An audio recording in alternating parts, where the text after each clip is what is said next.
នឹកថ្មីថ្មីកាស្រីនឹងបងដើរឆ្លងស្ពានយល់ក្រោមដើមរាំងភ្នំក្អែកប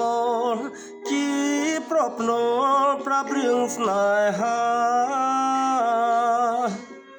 កាលនោះបងទៅជួបជីវ៉ាបងលួចោលកន្ទុយនេត្រាប្រំថា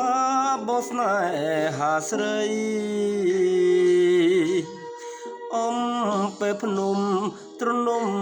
វាសនាចាពីបុពេថ្ងៃបាំងរសៀលជ្រេជ្រេយល់បំពេអូនក្រោមដើមជ្រៃយើងនាំគ្នាឡើងជីងដំរី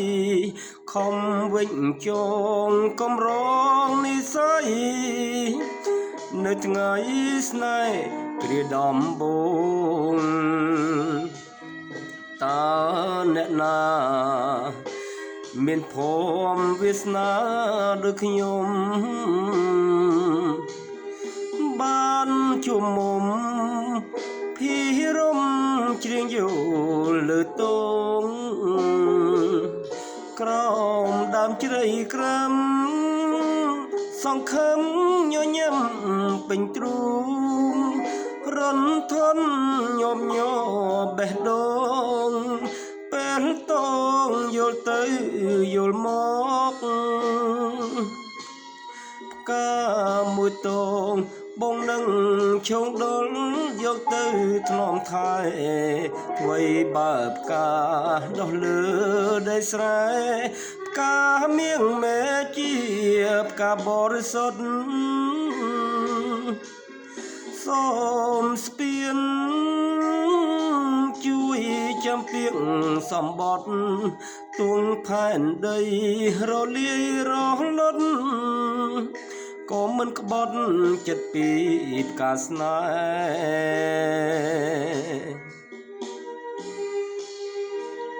ហ៍ស្នោះបត់នឹងកាលពីដើមខ្ញុំធ្លាប់ទៅលេងមើលកាលឆ្នាំ95ខ្ញុំនៅក្មេង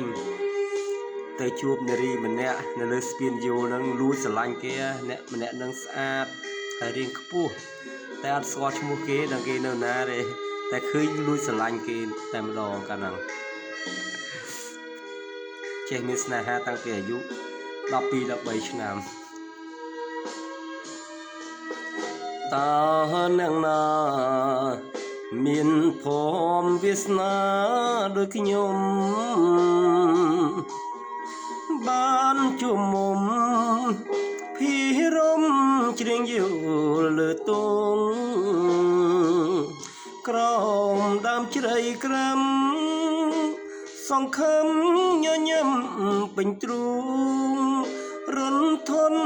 ញោមញោបេះដូងពេលតងយល់ទៅយល់មក